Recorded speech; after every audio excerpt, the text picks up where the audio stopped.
মাদক বিরোধী অভিযানে ফের সাফল্য পেল মোহনপুর মহকুমা পুলিশ। সিধাই থানাধীন উড়াবাড়ি এলাকায় একটি বাড়িতে তল্লাশি চালিয়ে 81 কেজি শুকনো গাঁজা উদ্ধার করা হয়েছে। ঘটনায় সুধন দেববর্মা নামে এক ব্যক্তিকে আটক করেছে পুলিশ। পুলিশ সূত্রে জানা গেছে, বাড়ির ভেতরে রাখা 5টি বস্তা থেকে গাঁজাগুলো উদ্ধার করা হয়। অভিযানে নেতৃত্ব দেন মোহনপুর মহকুমা পুলিশ আধিকারিক আশিস দাশগুপ্ত। সিধাই থানা সিআরপিএফ 124 ব্যাটালিয়ন এবং টিএসআর এর যৌথ বাহিনী অভিযানে অংশ নেয়। ঘটনার পর আটক ব্যক্তিকে জিজ্ঞাসাবাদ করা হচ্ছে।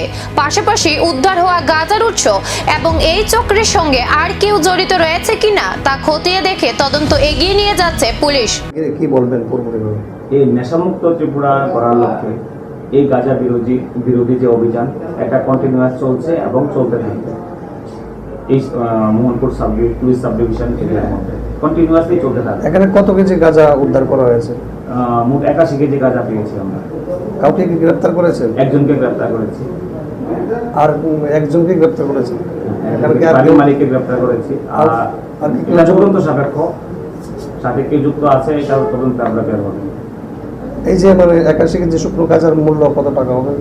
বাজার মূল্য আনুমানিক 5 লক্ষাধিক টাকা হবে। এই গাঁজার চালানের নেপথ্যে আর কারা রয়েছে তদন্তের সামনে আসতে পারে আরো গুরুত্বপূর্ণ তথ্য, এখন সেদিকেই নজর।